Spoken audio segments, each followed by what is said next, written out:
Si Enma ay isang tanyag na kabataan at pinuno ng koponan sa labanan ng espada na may perpektong buhay.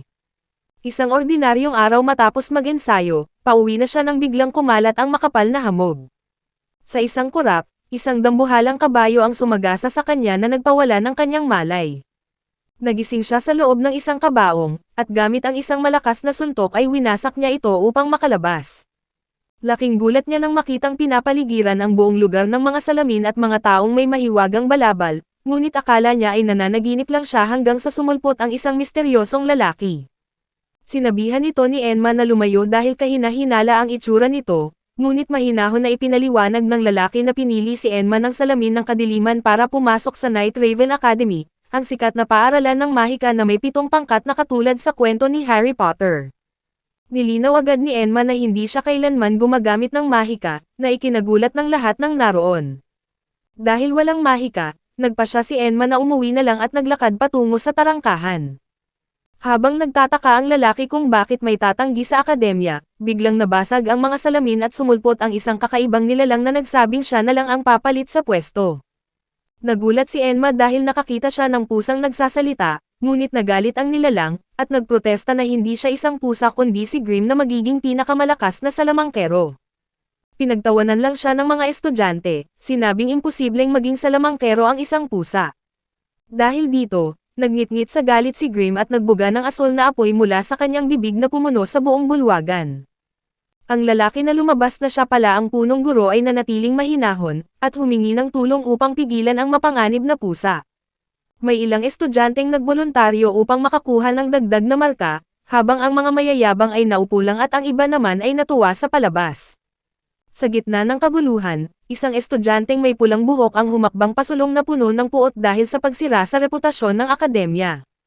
Habang lumalapit ito kay Grim, biglang tumalon si Enma at tinulak ito palayo bago pa man matamaan ng apoy. Sinigawan siya ng may pulang buhok na estudyante, at tinawag siyang hangal sabay utos na lumayo. Agad itong tumayo at dumiretso kay Grim, at mabilis na inilabas ang kanyang mahiwagang wand at naghagis ng sumpa na lumikha ng gapos sa leeg ng pusa upang mapigilan ang asul na apoy. Pumalakpak ang punong guro at doon nalaman na ang kanyang pangalan ay Riddle, ang pinuno ng Heartslabule House. Matapos itapon ng punong guro si Grim sa labas ng akademya, naiwang nakaupo sa sahig si Enma sa matinding gulat, habang iniisip ang mga paligsahan sa labanan ng espada na kailangan niyang balikan sa kanyang mundo. Bigla namang pinutol ni Riddle ang kanyang pag-iisip ng may galit, at tinanong kung bakit siya nito hinawakan ng ganoon, sabay tawag sa kanya na bastos sa halip na magpasalamat sa pagligtas sa kanyang buhay. Sa gitna ng tensyon, may 2 estudyanteng pumagitna upang mapakalma si Riddle. Ipinaliwanag nila na bago pa lamang si Enma sa akademya at wala pang nalalaman sa mga patakaran. Sumali naman sa usapan si Enma at diretsahang sinabi na wala talaga siyang balak sumali sa akademya, dahil hindi naman siya marunong gumamit ng mahika. Agad namang sumagot si Riddle na imposibleng ipatawag ng salamin ng kadiliman ang isang taong walang kakayahang gumamit ng mahika. Gayunpaman, mismong ang salamin ng kadiliman na ang nagsalita at kinumpirma nito na ang binatang si Enma ay walang inilalabas na kahit anong mahiwagang lakas o enerhiya. Lubos itong nakakapagtaka, dahil ang mga taong ipinapatawag taon-taon ay sadyang mga eksperto sa mahika. Dahil dito, sinabi ng punong guro na imposibleng tanggapin si Enma sa akademya, at dapat na siyang ibalik sa kanyang sariling mundo. Lumapit ang punong guro sa salamin, at gumawa ng magic spell upang utusan itong ibalik ang binata sa lugar kung saan ito nararapat. Subalit biglang huminto ang salamin at nagpahayag na si Enma ay walang pinanggalingang lugar sa mundong ito, at nabigla si Enma at nagtaka kung ano ang kanyang ibig sabihin. Kalaunan ay naunawaan niya na ang salamin ay may kakayahan lamang maglakbay sa mga lugar na sakop ng kanilang mundo, at dahil nagmula siya sa ibang dimensyon ay hindi siya nito maaaring ibalik. Tinanong ng punong guro si Enma kung nagmula ba siya sa isa sa mga katabing kaharian, at sumagot si Enma na nagmula siya sa bansang Pinas, ngunit pinagdudahan ng punong guro ang kanyang sinabi dahil walang lugar na tinatawag na Pinas sa mundong iyon. Inakala na lamang ng lahat na nagmula ito sa isang nakatagong kaharian, at hindi na nag-abala na magpaliwanag si Enma at sinabing gagawa na lang siya ng paraan upang makabalik ng mag-isa bago lumabas ng bulwagan. Nagsimula siyang maglakad habang nalilito at namamangha sa kanyang kinalalagyan. Lalo pang nadagdagan ang kanyang pagkagulat nang makakita ng mga taong lumilipad sa hangin gamit ang mga mahiwagang walis, kaya naisip niya na literal siyang napunta sa isang mundong katulad ng sa Harry Potter. Biglang lumitaw ang punong guro sa kanyang tabi at hiniling na subukan nitong tawagan ang kanyang mga kaibigan. Mabilis na inilabas ni Enma ang kanyang telepono, ngunit gaya ng inaasahan ay walang signal ang kagamitang ito. Bilang pagpapakita ng kabutihang loob, pinayagan muna ng punong guro si Enma na manatili ng magdamag sa isang abandonadong bahay sa tabi ng akademya. Ang bahay ay mukhang galing mismo sa isang pelikulang katatakutan, ngunit maaari naman itong tirhan, at doon ay mas lalong nagulat si Enma nang matuklasan na pinamamahayan ng mga multo ang lugar. Sinabi ng punong guro na sinusubukan lamang siyang takutin ng mga ito, ngunit sa halip na matakot ay nakaramdam pa nga ng pagkasabik si Enma dahil nakakakita na siya ngayon ng mga totoong multo gaya ng sa mga kwento ng superhero. Inalok ng punong guro na doon muna siya tumira kapalit ng pagligtas sa kanya, ngunit kailangan niyang gumawa ng mga gawaing bahay tulad ng paglilinis at pag-aayos. Kapalit nito ay papayagan siyang gamitin ang silid-aklatan ng akademya, upang magsaliksik ng paraan para makabalik sa kanyang mundo, at tinanggap ni Enma ang alok ng walang pag-alinlangan at natulog upang tapusin ang araw. Kinabukasan, bitbit ni Enma ang isang balde at nagtungo sa lugar na nakatalaga sa kanyang linisin, ngunit doon ay nagulat siya sa mga estatwa na may kakaibang hitsura na hindi niya nakikilala. Ang mga ito ay ang sikat na leon na si Scar, ang mangkukulam na si Maleficent, at si Jafar mula sa Aladdin. Sa loob ng akademya ay may 7 dormitoryo kung saan ang bawat dorm ay kumakatawan sa 7 sikat na kontrabida mula sa mga klasikong palabas, at ang mga estudyanteng kabilang dito ay may pagkakahawig sa personalidad ng mga kontrabidang iyon. Halimbawa, ang mga estudyante sa dorm ni Scar ay kilala sa pagiging marahas at may pagnanais na maging pinuno. Ang isa pang halimbawa ay ang Queen of Hearts, kung saan ang kanyang mga estudyante ay katulad niya sa pagkahumaling sa mga alituntunin at paniniwala na ang mga patakaran ay mas mahalaga kaysa sa tao. Ang pinakamagandang halimbawa nito ay si Riddle, na tuluyang nawala ng pasensya nang hamakin muli ng pusa ang kaayusan. Habang naglilinis, nakatagpo ni Enma ang 2 estudyante na nagpaliwanag ng lahat ng ito sa kanya. Ang binatang may kulay kahel na buhok ay nagngangalang Ace, at ang isa naman ay si Spade. Magkakasamang nakatayo ang 3 hanggang sa muling lumitaw si Grim upang ulitin ang kanyang pagnanais na maging estudyante ng akademya. Nang tawagin siya ni Enma na isang pusa, nagalit si Grim gaya ng dati at naghandang umatake gamit ang mahika ng apoy, lalo na't nawala na ang bisa ng tali na ipinatong sa kanya noon. Pumwesto naman si Enma na handang lumaban habang hawak ang kanyang panglinis na baston, at hinamon si Grim na subukang umatake kung talagang kaya nito. Walang ideya si Grim na sa sariling mundo ni Enma, siya ang pinuno ng isang koponan ng espada at eksperto sa pakikipaglaban gamit ang hawak niyang baston. Buong tiwalang sumalakay si Grim, ngunit nagpakawala si Enma ng isang napakalakas na hampas gamit ang kanyang baston, isang banat na labis na makapangyarihan at maging ang hangin sa paligid ay kakaiba ang naging paggalaw. Subalit, dahil ayaw niyang masaktan si Grim, pinigil ni Enma ang patama sa mismong huling sandali. Pagkatapos nyon, tinanong siya ni Enma kung bakit ganoon na lamang ang kanyang determinasyon na makapasok sa akademya.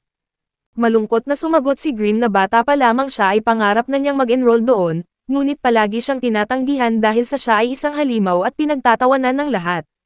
Sa kabila nito, hindi niya kailanman isinuko ang kanyang pangarap na maging isang mahusay na salamangkero at hindi siya susuko anuman ang mangyari.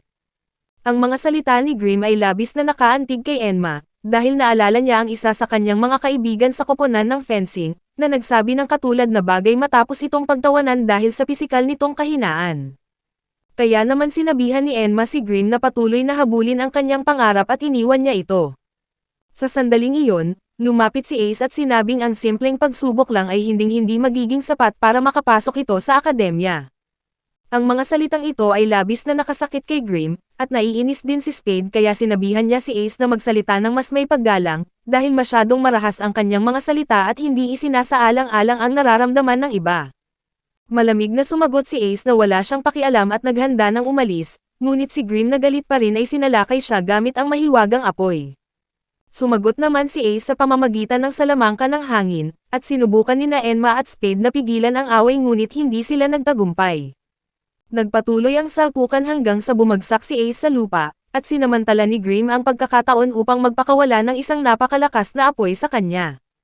Bahagyang naiwasan ito ni Ace, ngunit ang mga apoy ay tumalsik at tumama sa estatwa ng Princess of Hearts na naging sanhi ng pagkakasunog nito.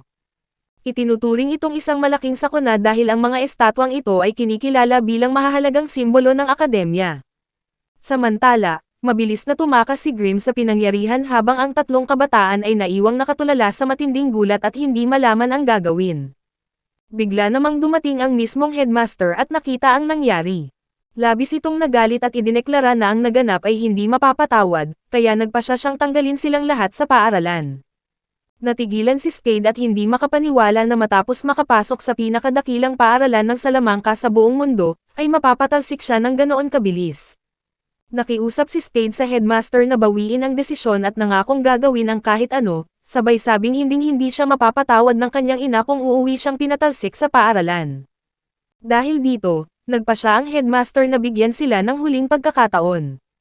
Sinabi niya sa kanila na ang mga ilaw sa bulwagan ay madilim nitong mga nagdaang araw dahil humihina na ang kapangyarihan ng mahiwagang bato na nagbibigay ng enerhiya sa mga ito, at kailangan nilang magdala ng pamalit na bato sa lalong madaling panahon. Agad na sumang-ayon si Spade at ang tatlo ay naglakad para sa misyon, sina Ace at Spade upang maiwasan ang pagtanggal at si Enma naman upang patuloy siyang payagan na makapasok sa aklatan. Habang umiinit ang mga pangyayari, nalaman ni Riddle ang naganap.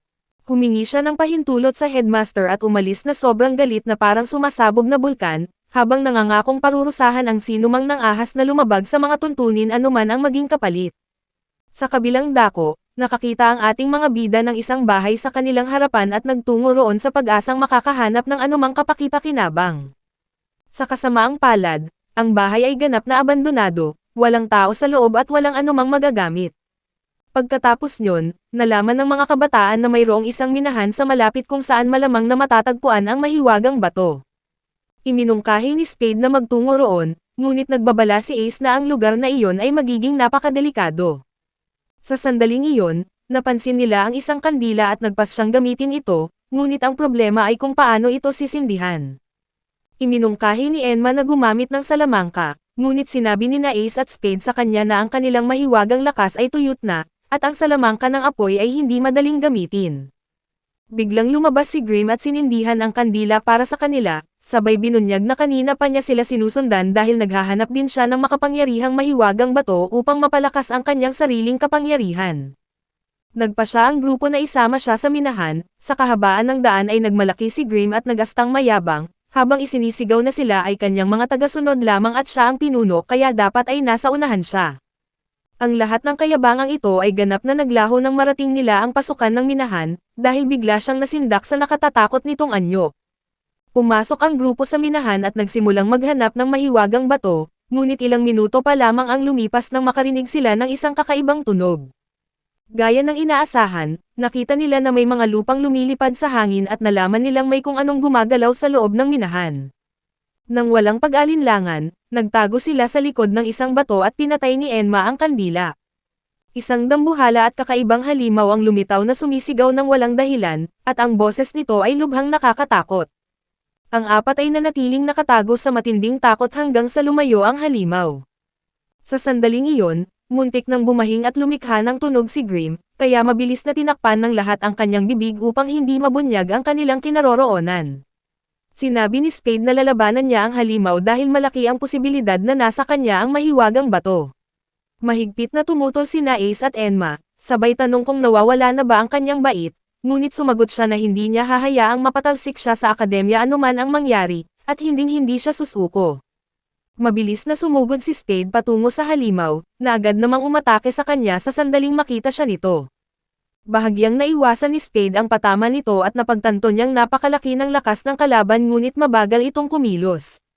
Sinubukan niyang samantalahin ang kahinaang ito at bumanat ng buong lakas, kung saan matagumpay niya itong tinamaan. Gayunpaman, tila walang epekto ito sa halimaw, at doon naging malinaw na ang katawan nito ay gawa sa usok, at sinubukan pa nga nitong kainin si Spade sa loob ng kanyang katawan. Kamuntikan nang hindi makatakas si Spade ng mga sandaling iyon habang nagsisimulang magpakawala ang halimaw ng mabilis at malalakas na atake. Maayos naman itong naiwasan ni Spade sa pamamagitan ng kanyang kaliksihan, ngunit dahil sa isa sa mga patama ng halimaw ay gumuho ang mga bato at natabunan siya sa ilalim ng mga guho. Labis na nagulat sina Enma at Ace, kaya walang pag-alinlangan na tumalon si Enma upang iligtas ang kanyang kaibigan bago pa man ito mapuruhan ng huling atake. Sa pagsunod ni Ace at Grim, ibinalik ni Enma ang kanyang pansin sa halimaw na bigla namang umatake sa kanya, dahilan upang matigilan siya at mawalan ng pag-asa hanggang sa tumulong si Ace upang iligtas siya gamit ang salamangka ng hangin. Para naman kay Grim, direkta niyang inatake ang halimaw gamit ang salamangka ng apoy, ngunit hindi man lang natakot ang kalaban. Sa halip ay lalo pang lumakas ang kapangyarihan nito at mas naging marahas ang mga atake nito. Hindi ito pinansin ni Enma at nagmadali siyang tingnan ang kalagayan ni Spade, at laking pasasalamat niya nang makitang ligtas siya. Sa kabutihang palad, bigla nilang nakita ang mahiwagang bato, at labis na nagalak si Spade at sinabing hindi na matutuloy ang pagpapatanggal sa kanila ngayon. Sa kaparehong pagkakataon, napansin din ng halimaw ang bato at sumugod patungo sa kanila upang pigilan silang makuha ito. Binuhat ni Enma si Spade at tumakbo ng buong bilis habang nakasunod sa likod sina Ace at Grim upang lumayo sa halimaw. Iminungkahi ni Spade na bumalik upang labanan ito, ngunit mariing tumutol si Ace. Dito na pumagitna si Enma at sinabi sa kanila na kailangan nga nilang bumalik, subalit sa pagkakataong ito ay bilang isang nagkakaisang koponan na may matibay na plano, dahil magiging madali lang ang paggapi sa halimaw kung magtutulungan silang lahat. Noong una ay tinanggihan ni Ace at Spade ang ideya dahil sa alitan sa pagitan nilang dalawa, kaya naman pinaalalahanan sila ni Enma na ang pagtanggal sa akademya ang magiging kapalaran nila. Sa puntong iyon, labis na nabahala ang dalawa kaya tuluyan na silang nagpasya na makipagtulungan. Nagsimula na ang plano kung saan inakit ni Enma ang halimaw palabas ng kuweba, at pagkalabas ng halimaw ay agad itong pinaulanan ni Ace ng malalakas na atake gamit ang salamangka ng hangin. Subalit hindi pa rin natalo ang halimaw. Ilang beses pang umatake si Ace habang bahagyang iniwasan ang mga atake, hanggang sa nagawa niyang lituhin ang halimaw gamit ang isang malakas na buhawi. Inutusan naman ni Enma si Grim na sumali na sa laban, kaya ibinuga ni Grim ang kanyang mga apoy sa loob ng buhawi na naging dahilan upang maging isang dambuhalang apoy ito.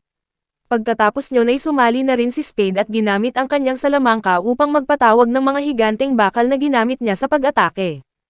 Hinahampas niya ang halimaw at sunod-sunod na nagpatuloy ang mga patama kaya nagsimula ng manghina ang kalaban. Pagkatapos ay isinagawa nila ang sabay-sabay na atake mula sa tatlong direksyon na tuluyang nagwasak dito. Nagdiwang ang apat sa kanilang tagumpay at pinatunayan na ang papuri ay nararapat sa gabay ni Enma, ngunit mapagpakumbaba siyang sumagot na sila ay iisang koponan. Habang naghahanda silang hanapin ang mahiwagang bato, biglang nagsalita ang halimaw at nagpahayag na hindi niya hahayaang may kumuha ng kanyang bato, na nagbunyag na buhay pa pala ito. Biglang bumangon ang halimaw at muntik nang mapatay si Ace, ngunit sa kabutihang palad ay dumating si Riddle sa mismong huling sandali at tuluyang winasak ito gamit ang isang mabilis na ataking apoy. Nagalak si Ace at ipinahayag ang kanyang pagkagulat sa pagkakaligtas sa kanya, ngunit galit na sumagot si Riddle at kinwestiyon kung bakit niya kailangang iligtas ang mga lumabag sa patakaran.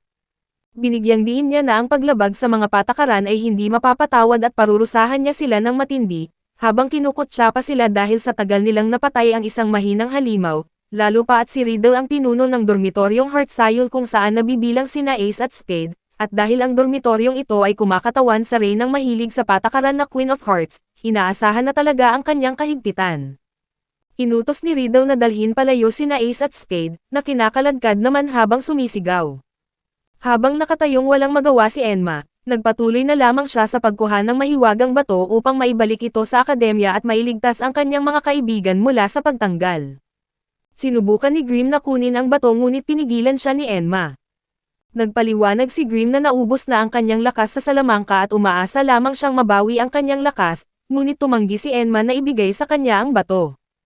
Sa sandaling iyon, nakatunghay si Grim ng isang malakas na enerhiya ng salamangka na nagmumula pala sa mga labi ng halimaw, at nilamon niya ito kaya nagkamit siya ng napakalaking kapangyarihan at nakaramdam ng labis na kaligayahan. Nagbalik sina Enma at Grim sa akademya at iniabot ni Enma ang mahiwagang bato sa punong guro na labis na nagulat sa kanilang tagumpay, at mas lalo pang namangha nang marinig ang mga detalye ng nangyari. Nagpaliwanag ang punong guro na karamihan sa mga mag-aaral ay umaasa lamang sa sarili nilang kapangyarihan at nahihirapang makipagtulungan, ngunit nagawa ni Enma na pagsamahin sina Ace at Spade upang magtrabaho bilang isang koponan, na isang pambihirang bagay. Kinilala ng punong guro ang kahusayan ni Enma at nagpasya na ipasok siya sa akademya kasama si Grim bilang magkapareha, si Enma kasama ang kanyang talino at kaisipan, at si Grim naman kasama ang kanyang enerhiya ng salamangka, kung saan ang bawat isa ay pupuno sa kakulangan ng isa.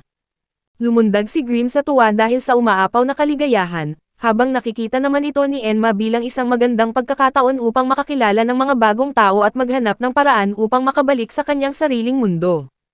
Habang tinatamasa ang bagong kapaligiran, ikinabit ng punong guro ang isang mahiwagang badge kay Grimm bilang opisyal na pagpapatunay ng kanyang pagpapatala sa Night Raven College, at binigyan naman nito si Enma ng isang mahiwagang kamera. Matapos ang mga kaganapang ito, bumalik na si Enma para matulog sa abandonadong dormitoryo kasama si Grimm na doon na permanenteng naninirahan. Bago pa man maipikit ni Enma ang kanyang mga mata, laking gulat niya nang magising si Ace ng madaling araw upang kumatok at nagdeklara na hinding-hindi na siya babalik sa dormitoryo ni Riddle. Ikinwento ni Ace na dahil sa gutom ay kumuha siya ng isang piraso ng cake sa ref, ngunit nahuli siya ni Riddle at pinarusahan sa pamamagitan ng paglalagay ng mahiwagang kwelyo sa leeg nito na nagpawalang bisa sa kanyang kapangyarihan. Galit na sinabi ni Enma na si Ace ang may kasalanan dahil ang pagkuha ng gamit ng iba ng walang pahintulot ay pagnanakaw, kaya dapat siyang humingi ng tawad kay Riddle, kung saan pumayag naman si Ace sa kondisyong sasamahan siya nito kinaumagahan. Habang natutulog si Ace sa sala, magdamag siyang pinagtripan ng mga multo ng walang awa. Kinaumagahan, nagising si Ace sa katok ni Spade na nagbalitang mabilis na kumalat ang nangyari, at may 3 pang estudyante ang nakulyaran dahil lang sa nahuli sila sa klase. Dahil dito, lalong kinabahan si Ace, ngunit tumayo si Enma sa likod niya para palakasin ang loob nito at dinala ang grupo diretso sa akademya kung saan ipinaliwanag ni Dus na ang bawat tarangkahan ay patungo sa isang partikular na dormitoryo, gaya ng pulang pinto na daan patungong Heart's Labule. Pagkapasok nila sa pulang tarangkahan, agad silang napadpad sa isang napakagandang palasyo na may hardin ng mga rosas, kung saan may isang lalaking nagpipinta ng pulang pintura sa mga puting rosas. Ang pangalan ng masiyahin at palakaibigan na lalaki ay Cater Diamond, isang third-year student, na nakiusap na tulungan silang magpinta dahil may gaganaping party, at ayon sa tradisyon ay dapat kulay pula ang mga rosas.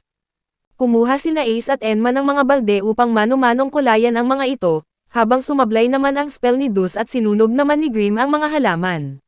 Agad na tumulong si Cater gamit ang kanyang magic para patayin ang apoy at sabay na gawing pula ang buong halaman, habang idinagdag na bagamat mahilig sa batas ang mga miyembro ng dormitoryo, si Riddle ang pinakamahigpit sa lahat. Dito naalala ni Ace na kailangan niyang humingi ng tawad, ngunit ibinunyag ni Cater na may patakaran ang dormitoryo na ang paghingi ng tawad ay nangangailangan ng kapalit, partikular na isang cake o tart para sa selebrasyon. Dahil walang dalang anuman si Ace, sinabi ni Cater na hindi niya sila maaaring papasukin dahil baka siya naman ang maparusahan at makulyaran ni Riddle. Sinubukan pa siyang pakiusapan ni Ace, ngunit nang walang emosyon ay gumamit si Cater ng kanyang natatanging magic upang magpatawag ng mga clone at puwersahan silang pinalabas ng hardin. Habang natutulala si Enma sa kakaibang kapangyarihang iyon dahil ngayon lang siya nakakita ng ganoon sa buong buhay niya, sumapit na ang oras para sa mga klase na siyang hudyat din ang unang opisyal na araw niya bilang isang ganap na estudyante.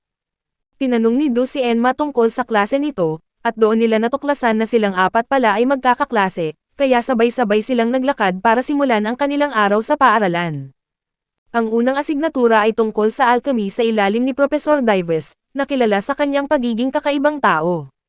Matapos ito, sumunod naman ang klase sa kasaysayan sa ilalim ni Professor Train, na dumating kasama ang kanyang alagang pusa at nagbabala na ang kanilang asal ay may malaking epekto sa marka. Para naman sa ikatlong asignatura, ito ay ang pisikal na edukasyon kasama ang maskuladong si Professor Vargas, na nagpatupad ng napakatinding pagsasanay ng paulit-ulit hanggang sa halos mabuwal sila sa pagod, maliban kay Enma na madali lamang itong nakayanan dahil nakapag-aral siya ng fencing sa kanyang dating mundo. Pagkatapos ng klase, nagtungo ang mga mag-aaral sa bulwagan ng kainan na punong-puno ng masasarap na pagkain, kung saan nakita at tinawag sila ni Cater habang naghahanap sila ng upuan. Bagamat sinubukan nilang iwasan ito dahil sa nangyari sa hardin, lumapit pa rin si Cater at pinilit silang maupo kasama niya at ng isa pang third-year student na si Trey Clover. Habang kumakain, nagtanong si Enma kung ang lahat ba ng 7 dormitoryo ay kasing ganda nito, at ipinaliwanag ni Trey na ang Dark Mirror ang nagpapasya kung saan nabibilang ang bawat mag-aaral batay sa kanilang katangian. Binigyan niya sila ng mabilisang impormasyon tungkol sa 7 dorm, ang Heart's Labule na tapat sa mga alituntunin, ang Savannaclo na mahuhusay sa palakasan, ang Octavinal na kilala sa pambihirang talino at katusuhan, ang Scarabaean na bihasa sa maingat na pagpaplano, ang Pomfury na magagaling sa mahika at gayuma, ang Ignahide na nangunguna sa teknolohiya ngunit mapag-isa, at ang Diasomnia kung saan ang mga miyembro ay nakatataas sa halos lahat ng bagay. Matapos magsalita si Trey, itinuro niya ang grupo mula sa Diasomnia sa loob ng bulwagan. Napansin ni Ace ang isang tila bata na kasama nila, ngunit ang mag-aaral na iyon na nagngangalang Lilia Van Rouge ay bigla na lamang sumulpot sa tabi nila sa isang kurap ng matagamit ang teleportation. Pabirong pinaalalahanan ni Lilia ang mga baguhan na maaari naman silang magtanong ng direkta sa kanya bago ito nag-iwan ng candy at bumalik sa kanyang upuan. Namangha si Enma sa kakayahan nito, habang idinagdag naman ni Cater na ang pinuno ng Diasomnia ay kabilang sa 5 pinakamalakas na salamangkero sa buong mundo. Ipinaliwanag ni Trey na ang bawat tao ay may natatanging mahika, tulad ng paggawa ng clone ni Cater at ang mahiwagang kwelyo ni Riddle. Biglang sumabat si Ace at nanggagalaiting sinabing kailangan na niyang humingi ng tawad sa mapang api na si Riddle gamit ang isang cake dahil masyado itong baliw pagdating sa mga patakaran. Sa mismong sandaling iyon, lumingon si Ace at nakita si Riddle Rosehearts na nakatayo mismo sa kanyang likuran na may madilim na mukha. Narinig ni Riddle ang mga paratang ni Ace at galit na sinabi na dahil hindi ito nagpapakita ng tunay na pagsisisi, gugugulin nito ang buong taon na may nakakabit na kandado sa leeg na nakaharang sa kanyang mahika. Matapos utusan ang lahat na sumunod sa mga komplikadong patakaran ng dormitoryo, tulad ng pag-alis sa mesa sa eksaktong 15 minuto at pag-inom ng tsaa na may lemon, umalis si Riddle na masakit ang ulo dahil may nahuli siyang uminom ng tsaa na may gatas. Napansin ni Enma na ang lahat ay nagrereklamo sa kahigpitan ng kanilang dorm leader, ngunit ipinagtanggol ito ni Trey sa pagsasabing bahagi ito ng tungkulin ni Riddle bilang pinuno. Para naman kay Ace, ang tanging mahalaga sa kanya ngayon ay ang makabili ng cake sa lalong madaling panahon, ngunit naguguluhan siya nang maalala na wala siyang sapat na salapi para rito. Tinanong ni Ace si Cater tungkol sa kung sino ang gumawa ng cake na nasa loob ng refrigerator noong araw na kumain siya mula rito, at sinabi naman sa kanya ni Cater na si Trey ang naghurno nito. Nagulat ang lahat dahil sa labis na kasarapan ng cake, at agad na nilapitan ni Ace si Trey at sinimulan itong bolahin habang hinahawakan ang mga balikat nito, sabay pakiusap na mag-bake muli ng isa pang cake dahil hindi kayang bumili ni Ace. Pumayag naman si Trey ngunit sa dalawang kondisyon, kailangan nilang dalhin ang halaman na siyang gagamitin sa paggawa ng cake, at kailangan nila siyang tulungang magbalat nito at maghanda ng putahe. Sumang-ayon ang lahat, kaya naman sinabihan sila ni Trey na umalis na at magdala ng 300 piraso upang makapagsimula na sila. Nabigla ang lahat sa dami ng kailangang kunin, subalit wala silang ibang magagawa, kaya nagtungo sila sa hardin at naghiwalay upang hanapin ang mga bunga mula sa punong iyon. Isinama naman ni Enma si Grim at naghanap sila kahit saan, sa kalagitnaan ng kanilang paglalakad, hindi sinasadyang naapakan ni Enma ang isang buntot. Pagkaharap niya ay nakita niya ang isang lalaking may tenga at buntot ng leon, isang beastman mula sa Savina clone na nagngangalang Leona. Galit na sinabi ni Leona kay Enma na nagising siya nito mula sa isang napakasarap na tulog, kaya 2 beses na humingi ng paumanhin si Enma, ngunit nanatiling galit si Leona at nagpakawala ng isang enerhiya na muntik ng ikahamak ng dalawa, sabay banta na bibigyan niya ng leksyon ang mga ito. Mabuti na lamang at dumating ang kaibigan ni Leona sa mismong huling sandali at pinigilan siya, sabay paalala na kailangan na nilang magmadali dahil may klase pa sila, kaya naman umalis na ang dalawa. Sa sandaling iyon, halos manginig na sa takot si Grim, at habang napapansin naman ni Enma na ang kilos ni Leona ay mistulang isang leon na labis na naghahangad ng kapangyarihan. Pagkatapos nyon, tinawag ni Ace si Enma dahil sa wakas ay nahanap na nila ang mga punong kanilang kailangan. Nag-ipon sila ng malaking bilang nito at dinala sa kusina kasama si Trey, na nagsabi naman sa kanila na sapat na ang dami nito at oras na para ihanda ang sangkap. Sinimulan nila ito sa pamamagitan ng pagpapakulo, kasunod ng pagbabalat dito, at saka muling pinakulo kasama ang gatas at asukal. Habang nagtatrabaho sila, patuloy na nagbibigay ng mga tagubilin si Trey at nakikipagbiruan sa kanila, kaya naman naging napakagaan at masaya ng kapaligiran. Sa huli, ilang simpleng hakbang na lamang ang natitira, ngunit natuklasan nilang naubos na pala ang cream. Inutusan ni Tracy Dus na maglista ng mga nawawalang sangkap tulad ng cream at itlog, at nagtungo naman sina Dus at Enma sa tindahan ng paaralan upang bilhin ang mga ito. Hiningi nila ang lahat ng kailangan sa tindero, at saka muli silang bumalik sa kusina. Habang naglalakad, ikinwento ni Dus na sanay na siyang magbuhat ng mga ganitong supot para sa kanyang ina dahil siya lang ang tanging lalaki sa bahay, habang pumanaw na rin ang kanyang ama. Sinabi naman sa kanya ni Enma na nangangahulugan lamang ito na mahal niya ang kanyang ina, na sinang-ayunan naman ni Dus ng buong puso. Bigla namang may bumangga sa kanila kaya natumba si Dus sa lupa, at agad na tiningnan ni Dus ang supot at doon niya nakita na nangyari ang kanyang pinakakatakutan, dahil nabasag ang lahat ng itlog. Agad siyang tumayo at hiningi sa taong iyon na bayaran ang mga ito, ngunit tumanggi ang bastos na lalaki at sinabing wala siyang babayaran kahit ano. Pagkatapos ay may pagkasarkastiko pang idinagdag na hindi naman nahulog ang mga itlog sa lupa, kaya maaari pa rin naman nilang kainin ang mga ito.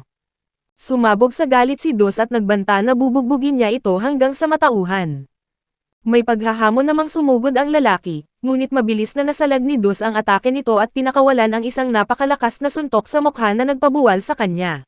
Sakto pang itutuloy ni Dus ang pagpalo rito, ngunit pinigilan siya ng nakatulalang si Enma at sinabihan na huwag na itong bugbugin dahil baka mapatalsik siya sa akademya. Nagawa namang pigilan ni Dus ang sarili, habang ang lalaki naman ay nanginginig sa takot na tumakbo palayo. Kinausap ni Enma si Dus, at inamin naman ng binata na tuluyan siyang nawalan ng kontrol sa sarili, at labis niyang kinamumuhian ang kanyang sarili tuwing nagagalit dahil ayaw na niyang bumalik sa kung ano siya noon. Sinimulang ikwento ni Dus ang kanyang nakaraan, sinabi niya na noong nasa middle school pa siya ay isa siyang basagulero na nambabasag ng mga silid-aralan at lumiliban sa mga klase. Nagpakulay siya ng buhok at sumama sa mga masasamang impluwensya, hanggang sa isang araw ay umuwi siya ng gabi at narinig ang kanyang ina na umiiyak habang sinasabing hindi niya alam kung saan siya nagkamali sa pagpapalaki sa kanyang anak na naging suwail, at itinanong kung ang dahilan ba ay ang pagkawala ng kanyang ama. Noong makita ni Dus ang sandaling iyon, nadurog ang kanyang puso, at nangako siya sa sarili na hindi na niya muling paiyakin ang kanyang ina. Mula ng araw na iyon, nagpasya siyang maging isang mabuting bata at pumasok sa akademya, lalo namang tumaas ang paggalang ni Enma kay Dus matapos marinig ang kwentong ito. Sinabi niya rito na talagang malaki na ang ipinagbago nito at karapat-dapat lamang ang lalaki sa natanggap nitong suntok, ngunit nagpaalala rin siya na ang pakikipag-away ay dapat na maging huling opsyon lamang, dahil napatunayan naman ni Dus na kaya na niyang kontrolin ang sarili. Sinabihan niya itong magpatuloy lang at huwag susuko, natuwa naman si Dus sa mga salita ni Enma at nagpasalamat sa kanya. Pagkatapos nyon, magkakasama silang bumalik sa kusina kung saan naroon si Trey. Sa loob ng ilang minuto ay natapos na nilang ihanda ang mga cake, at higit sa isa ang nagawa nila, hinati ni Trey ang isa para sa kanila at kumuha ang bawat isa ng tig-isang piraso. Sa sandaling natikman nila ito, nagustuhan nila ng labis ang lasa. Nang makita ni Trey ang kanilang kagalakan, naalala niya ang mga nakalipas na araw noong bata pa sila ni Riddle at kumakain ng strawberry cake. Naalala niya kung gaano kasaya sa unang kagat pa lamang, at malinaw na malalim ang kanyang pagmamahal para sa kaibigan. Inaabala naman ni Cater ang kanyang pagmumuni-muni at nakiusap na gawin niya ang kanyang pambihirang kakayahan, pumayag naman si Trey, saka tinanong ang bawat isa sa mga kalalakihan kung ano ang kanilang paboritong pagkain. Binanggit ng bawat isa ang kanilang mga gusto, at sinabi naman ni Enma na ang paborito niyang pagkain ay isda at kanin. Pagkatapos nito ay nagpakawala si Trey ng isang mahika gamit ang kanyang baston sa mga piraso ng cake at pinatikim itong muli sa kanila. Ginawa nga nila ito, at laking gulat nila nang ang lasa ng piraso ng bawat isa ay nagbago upang tumugma sa kani-kanilang paboritong pagkain. Ang piraso ni Enma ay naging lasang isda at kanin, sinabi sa kanila ni Cater na ito ang natatanging mahika ni Trey kung saan nagagawa nitong baguhin ang lasa ng anumang pagkain. Matapos ang lahat ng iyon, bumalik na sa pagtulog si Enma, kasama sina Grim at Ace, na hanggang ngayon ay hindi pa rin pinahintulutang pumasok sa Heart's Labiol. Bumalik din sina Cater at Trey sa kanilang dormitoryo upang matulog, ngunit pagkarating nila sa Heart's Labiol ay nadatnan nila ang lahat ng mag-aaral na nakatayo roon at labis na naguguluhan. Ang ikinagulat ng lahat ay ang bawat isa sa kanila ay may nakalagay na kandado sa kani-kanilang leeg, at sinabi ng isa sa kanila na hindi na makatarungan ang mga ginagawa ni Riddle, dahil labis itong may katigasan sa lahat ng bagay. Pinarusahan pa nga niya silang lahat dahil lamang uminom sila ng tsaa na may lemon pagkalipas ng gabi, na dapat ay oras na ng kanilang pagtulog. Lalong lumakas ang mga reklamo ng mga mag-aaral, at ang ilan sa kanila ay umiyak pa at nagsabing gusto nilang lumipat sa ibang dormitoryo. Nang marinig iyon ni Trey, sinabi niya sa kanila na kakausapin niya si Riddle tungkol dito sa lalong madaling panahon, at doon na natapos ang araw na iyon. Kinabukasan, nagising ang lahat ng kalalakihan at naghanda, suot ang kanilang opisyal na uniforme, ngunit kumpara naman sa ating bida na si Enma, wala siyang ganoong uniforme. Pagkatapos nito ay diretso na silang nagtungo sa pagtitipon ng tsaa, na napakaganda sa bawat anggulo kaya naman namangha si Enma sa kanyang mga nakita. Maya-maya pa ay dumating na si Riddle, at sinalubong siya ng lahat. Inilibot niya ang kanyang paningin sa paligid at sa mga paghahanda at nakitang maayos ang lahat, kaya naman umupo siya at inanunsyo ang pagsisimula ng selebrasyon. Nagsimula ng kumain ng cake ang lahat at bakas sa kanila ang labis na kaligayahan, at sa sandaling iyon, ibinulong ni Cater kay Ace na ito na ang tamang pagkakataon upang humingi ng tawad at ihandog ang cake. Sumang-ayon naman si Ace at lumapit kay Riddle, humingi ng paumanhin sa kanya, at sinabing nagdala siya ng cake bilang kabayaran sa nangyari. Itinanong ni Riddle kung strawberry ba ang cake, at sumagot naman si Ace sa mabuting intensyon na hindi ito strawberry kundi ubas. Sa sandaling iyon, sumabog sa galit si Riddle at sinabing ipinagbabawal sa alituntunin bilang 562 ang pagdadala ng anumang cake sa pagtitipon maliban sa strawberry cake. Ang mas nakakagulat pa rito, ang dormitoryong ito ay may 810 alituntunin na kabisado ang lahat ni Riddle, habang si Trey naman ay hanggang alituntunin bilang 350 lamang ang kabisado, kaya hindi niya alam na partikular na strawberry cake ang kinakailangan. Sinubukan ni Trey na humingi ng paumanhin para kay Ace, ngunit tumanggi si Riddle at sinabing ang problema ay wala sa gumawa ng cake kundi sa taong nagdala nito roon. Sumali naman si Enma sa usapan at tinanong si Riddle kung mahalaga ba talaga ang alituntuning iyon, dahil sa totoo lang ay sa tingin niya ay hindi naman, at wala namang problema ang sino man dito na kumain ng cake na may ibang lasa. Sinubukan namang tumutol ni Riddle, ngunit pumanig si Ace kay Enma at tinawag ang mga alituntuning iyon na walang silbi, sabay giit na naihinis na ang lahat sa mga ito. Tiningnan ni Riddle ang mga naroroon, ngunit natatakot ang mga ito at walang nangahas na umamin, at ang tamang hayagang sumang-ayon kay Ace ay si Dos. Idineklara naman ni Riddle na simula nang maging pinuno siya ay naging mas mabuti ang kalagayan ng dormitoryo, at para sa kanya, ang mga alituntunin ang pinakamahalagang bagay sa buhay. Tumanggi naman ang ating mga bida sa kanya, kaya labis na nagalit si Riddle at pinatamaan sila ng kanyang mahika, na naglagay ng mga kandado sa kanilang mga leeg, at saka inutusan sina Cater at Trey na itapon sila sa labas. Humingi naman ng paumanhin ang dalawang nakatataas at sinabing hindi sila maaaring lumabag sa mga utos ng pinuno, ngunit sinabi ni Ace na imposibleng humingi siya ng paumanhin sa makasariling iyon. Nagtungo na lamang silang apat at umupo sa hardin, habang nag-iisip ng solusyon sa kapahamakan na kanilang kinasasangkutan. Hindi na sila makapasok pa sa Heart's Labiol, at bukod doon, bawat isa sa kanila ay may nakakabit na kandado sa kani-kanilang leeg. Habang nangyayari ito, may isang misteryosong imahe na lumitaw na ang ulo lamang ang nakikita, na labis na ikinatakot ni Ace. Pagkatapos ay lumitaw na rin ang natitirang bahagi ng katawan nito, at doon nila napagtanto na may kaharap silang isang taong may kakayahang maglaho at may kakaibang kapangyarihan. Itinanong nila kung sino ito, at ipinakilala naman ng pusa ang kanyang sarili bilang si Shinya. Sa matinding pagkaasar, pinaalis ni Ace si Chenya dahil sa sama ng loob kay Riddle na tingin niya ay isang malupit na pinuno. Tumawa naman si Chenya at binalikan ang nakaraan, na noong bata pa raw si Riddle ay hindi naman ito ganoon. Nagulat ang lahat sa narinig, kaya agad na nagtanong si Ace kung kilala ba ni Chenya si Riddle noong bata pa ito. Mas lalo silang tinukso ni Chenya bago sinabing hindi siya magbibigay ng anumang impormasyon, maliban na lamang sa pahiwatig na mas mabuting tanungin nila ang lalaking may salamin, na ang tinutukoy ay walang iba kundi si Trey. Matapos nito ay nagpaalam na siya, ngunit sinubukan pa siyang pigilan ni Dos, ngunit ginamit ni Chenya ang kanyang kapangyarihan at tuluyan ng naglaho. Dahil dito, isinama ni Yu sina Dus at Ace para puntahan si Trey at magtanong. Natagpuan nila ito sa silid-aklatan, kung saan ipinagtapat ni Trey na magkababata nga sila ni Chenya at Riddle. Ikinwento niya ang naging malupit na karanasan ni Riddle sa kamay ng sarili nitong pamilya na palaging mahigpit sa kanya. Ang buong buhay raw ni Riddle ay umiikot lang sa pagkain at pag-aaral, may nakatakdang oras ang bawat galaw niya sa buong maghapon, at literal na kinokontrol ng kanyang ina ang bawat detalye ng kanyang buhay. Hindi man lang siya pinapayagang maglaro kahit noong bata pa siya, at dahil sa ganitong pagpapalaki, lumaki si Riddle sa paniniwalang ang mga patakaran ang pinakamahalagang bagay sa mundo at dapat itong sundin anuman ang mangyari. Nang marinig ito ni Ace, saglit siyang nag-isip bago biglang sumabog sa galit at isinisi ang lahat kay Trey, sinabi na si Trey ang dahilan ng lahat dahil kaibigan siya nito na nakakakita sa kanyang paghihirap.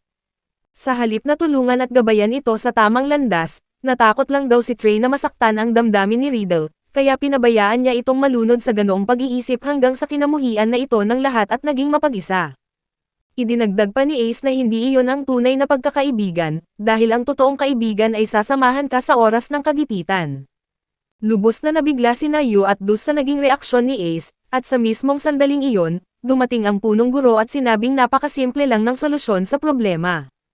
Paliwanag ng punong guro, dahil may hidwaan sila sa pinuno ng dorm, maaari nila itong hikayatin sa isang laban, at kung sino ang makakatalo rito ang siyang papalit bilang bagong pinuno.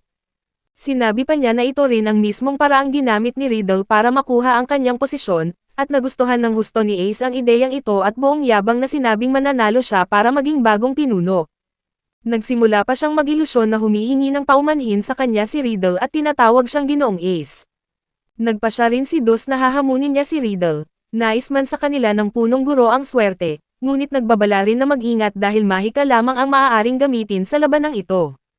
Nagulat ang dalawa dahil nangangahulugan ito na hindi sila pwedeng gumamit ng anumang sandata, haharapin nila ang pinakamalakas na salamangkero sa buong dormitoryo gamit ang mismong kakayahan kung saan ito pinakamagaling. Samantala, tahimik lang na nakikinig si Trey sa lahat, litong-lito at nagtatalo ang kalooban ni Trey. Ayaw niyang masaktan o mapahiya si Riddle dahil nag-aalala siya rito, ngunit alam din naman niyang mali ang mga ginagawa nito, subalit hindi niya alam kung lalabanan ba niya ito o mananatili na lamang siyang tahimik. Matapos mapagkasunduan ang lahat, bumalik muna ang mga magkakaibigan sa bahay ni Yu para makapagpahinga ng kaunti. Kinabukasan, nagtungo na sila sa hardin kung saan gaganapin ang laban.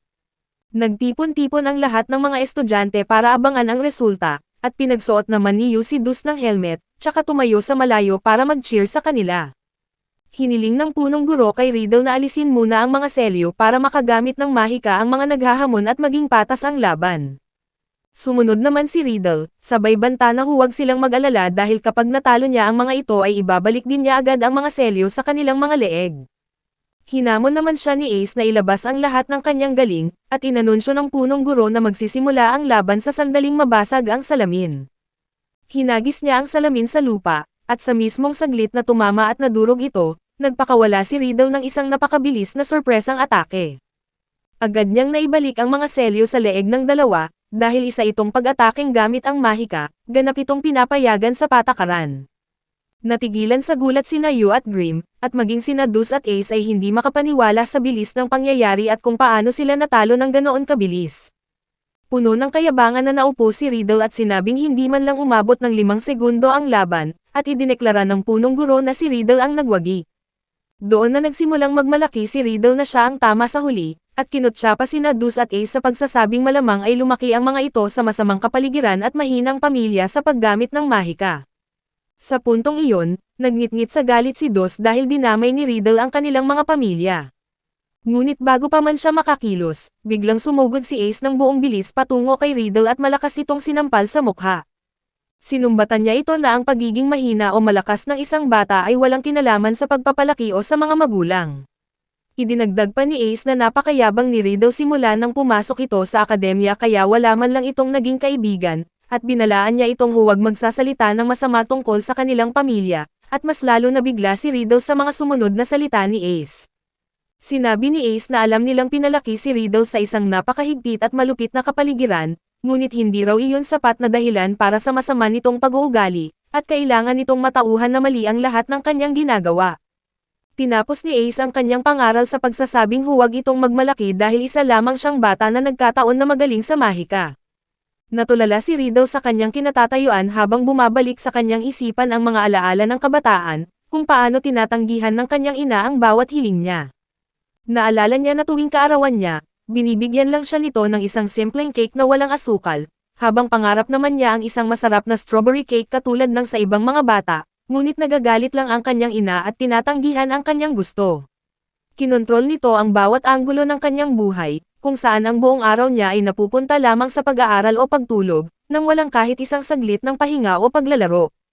Sinasamantala ng mga magulang ang kanilang karapatan alang-alang sa kung ano ang tingin nilang pinakamabuti, ngunit isang napakalaking pagkakamali ang ginawa ng ina ni Riddle. Sa huli, isa lamang siyang maliit na bata na kailangang maglaro at mag-enjoy sa kanyang kabataan tulad ng lahat. Balik sa kasalukuyan, sumabog sa galit si Riddle at sumigaw na palaging tama ang mga tuntunin, at kung tama ang kanyang ina, ibig sabihin ay tama rin siya, kaya hinding-hindi niya papayagan na lumabag ang iba sa mga batas. Sa sandaling iyon, isang estudyante ang nagbato ng itlog sa kanyang mukha, at nabasag ito sa ibabaw ng kanyang ulo. Doon na nawala sa katahimikan ang mga estudyante at nagdeklarang hindi na sila matatakot pa. Tinawag nila siyang isang mapagmataas na diktador at pinatunayan na walang nagkakagusto sa kanyang mga hangal na panuntunan, at pagod na sila sa sitwasyong ito. Namangha naman si Yu sa biglaang pagbabagong ito sa paligid, at lalo pa itong naging matindi nang magsimulang magbato ang mga estudyante ng mga libro at anumang bagay na mahawakan nila para lang mapalayas si Riddle. Nang makita ni Riddle na kinakalaban siya ng lahat, nawalan na siya sa sarili at sumigaw habang nanlilisik ang mga mata, na gustong malaman kung sino ang nagbato ng itlog. Nang walang sumagot, idineklara niyang parurusahan ang lahat, at ginamit niya ang kanyang mahika na nagdulot ng paglitaw ng mga kandado sa leeg ng bawat isa. Malakas na tumawa si Riddle habang ginagamit ang kanyang kapangyarihan, at sinubukan ng ilang estudyante na tumakbo ngunit walang silbi. Sinabihan naman ni Green si Yu na kailangan na nilang tumakas, subalit tumanggi si Yu dahil nararamdaman niyang may masamang mangyayari, at hindi niya nagkamali ang kanyang kutob dahil humarap si Riddle kay Ace at inutos ditong bawiin ang kanyang sinabi, pero tumanggi si Ace. Pagkatapos ay may lumabas na itim na likido sa mukha ni Riddle na ikinagulat ng lahat, at maging ang punong guro ay hindi makapaniwala sa kanyang nakikita habang bumubulong sa pagkamangha kung siya na nga ba iyon. Lubusan nang nawala ng kontrol si Riddle nang sumabog mula sa kanya ang isang kakaibang lakas, na pumalibot sa kanya ng isang marahas at demonyong aura na sa sobrang tindi ay nabunot pati ang mga kalapit na puno mula sa kanilang mga ugat. Ginamit niya ang kapangyarihang iyon para atakihin si Ace na nakatayo lang doon at hindi makakilos habang may puno na mabilis na papunta sa direksyon niya. Sa huling sandali, sumingit si Trey gamit ang kanyang sariling mahika at ginawang naghiwalay na mga dahon ang paparating na puno. Sa loob lang ng isang segundo, naglaho ang mga kandado sa leeg ng ating mga bida. Lumabas na may taglay palang maalamat na kakayahan si Trey na nagbibigay daan sa kanya na patigilin ang mahika ng kahit sino sa maikling panahon, isang kapangyarihang nagmula sa kanyang natatanging spell. Tiningnan ni Trey ang mukha ni Riddle, at doon ay nagbalik ang mga alaala ng kanilang kabataan noong unang magkatagpo ang kanilang mga landas. Naalala niya kung paano sila naglalakad ni Chenya isang araw nang makakita sila ng isang batang nakadungaw sa bintana, at pinapanood nila ito dahil sa kuryosidad. Ngunit nang marinig sila ni Riddle ay binuksan nito ang bintana, at nagpakilala ang magkaibigan at niyaya siyang makipaglaro sa kanila. Nag-atubili muna si Riddle sa simula, ngunit pumayag din kinalaunan. Ang tatlo ay naghapon sa paglalaro at pagsasaya habang nagtatakbuhan, nagpapasahan ng bola at umaakyat sa mga puno. Noong nakaupo sila sa tuktok ng isang puno, naibahagi sa kanila ni Riddle na pangarap niyang matikman ang strawberry cake. Sinabi naman ni Trey na may-ari ng bakery ang kanyang mga magulang at niyaya na pumunta para kumain ng cake, kaya tuwang-tuwa si Riddle at sumama sa kanila. Inihain sa kanya ng mga magulang ni Trey ang pinakamagandang strawberry cake na nakita niya sa buong buhay niya. Nang tikman ito ni Riddle, napuno ng ligaya ang kanyang buong pagkatao, at isang tapat at masayang ngiti ang gumuhit sa kanyang mukha. Isang ngiti na nanatiling nakatatak sa alaala ni Trey hanggang sa kasalukuyang araw na ito. Balik sa kasalukuyan, hindi makapaniwala si Riddle na kumampi si Trey kay Ace, kaya pinaratangan niya ito ng pagtataksil. Sa mga sandaling iyon ay hindi lubos na maisip ni Riddle dahil binalot na siya ng mga madilim na emosyon at nakumbinsi ang kanyang sarili na kaaway ang lahat ng nasa paligid niya, kaya nagpa siyang atakihin na rin si Trey. Ngunit sumigaw ang punong guro para sabihan siya na huwag nang gagamit pa ng mahika dahil lalo lang nitong palalakasin ang kontrol ng kapangyarihang iyon sa kanya. Gayunpaman, pinalampas lang ni Riddle ang babala at muling ginamit ang kanyang mahika, na naging sanhi ng pagsabog ng isang dambuhala at kakaibang mahiwagang enerhiya. Pagkatapos, sa isang biglaan at hindi inaasahang pagkakataon, tuluyang nagbago ang anyo ni Riddle habang nababalot siya ng buo ng maitim na putik na iyon. Idineklara ni Riddle na naging kaaway na niya ang lahat, ngunit kasabay nito ay iginiit niya na siya na ngayon ang kumakatawan sa batas at hindi niya hahayaang may lumabag dito.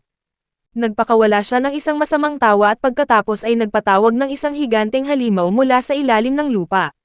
Sa sandaling iyon, ipinaliwanag ng punong guro sa mga kabataan na ang maitim na putik na ito ay tinatawag na blot. Sa madaling salita, ang panulat ng bawat mangkukulam ay naglalaman ng hiyas, at doon naiipon ang blot kapag humuhugot ng mahika. Ngunit kapag sobra-sobra ang paggamit ng mahika ng isang wizard, nababasag ang hiyas at umaapaw ang blot, at kinukuha nito ang kontrol sa buong katawan ng tao. Nawawalan siya ng kontrol sa kanyang sarili at sa kanyang mga emosyon, at nagiging mistulang isang baliw dahil sa labis na mahika. Iyan mismo ang nangyari kay Riddle, at sinisisi ng punong guro ang kanyang sarili dahil hindi siya agad nakialam sa tamang panahon. Nang maunawaan ng ating mga bida ang katotohanan sa likod ng mga nangyayari, labis silang nag-alala para kay Riddle, ngunit mas lumala pa ang sitwasyon nang sabihin ng punong guro na kung magpapatuloy ang ganitong kalagayan, maaaring mamatay si Riddle. Labis na nabigla si Ace, ngunit sa mismong sandaling iyon, ginulat sila ni Riddle ng isang mabilis at mapangwasak na atake. Gayunpaman, sa isang kurap lang ng mata, nagpakawala ng isang defensive spell ang punong guro at hinarang ang atake, na sa sobrang lakas ay nagawang palayasin ang lupa sa paligid niya.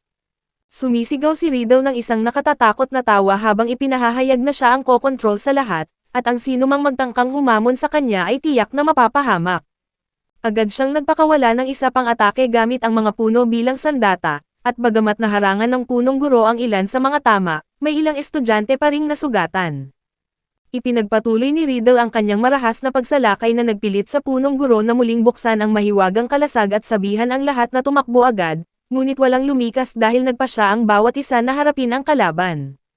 Nang tuluyang maubos ang kapangyarihan ng punong guro at mawala ang kalasag, biglang sumugod ang mga kabataan kung saan sinimulan ni Ace ang pag-atake gamit ang mahika ng hangin na sinundan agad ni Nadus at Grim sa tulong ni Yu, subalit walang naging epekto ang kanilang mga patama. Ibinaling ni Riddle ang kanyang galit kay Cater na mabilis namang nakaiwas sa huling sandali habang sumisigaw na magsitakbo na sila, ngunit tumanggi ang pangkat. Para naman kay Trey, nagbalik ang lahat ng alaala kasama si Riddle at binuong loob niya na imposibleng iwanan na lamang na mamatay ang kanyang kababata, matapos ang matagal na panahong panunood lang sa pagmamalupit dito nang walang ginagawa. Samantala, nagpaulan si Riddle ng mga palaso na gawa sa itim na mahika na pinigilan ni Ace, ngunit nagbago ang anyo ng mga ito at natunaw bilang maitim na likido sa lupa. Nagpakawala pa si Riddle ng ikalawang atake ng mga palaso na bahagyang naiwasan ng lahat, habang winasak naman ito ni Dus gamit ang kanyang mahiwagang kalasag.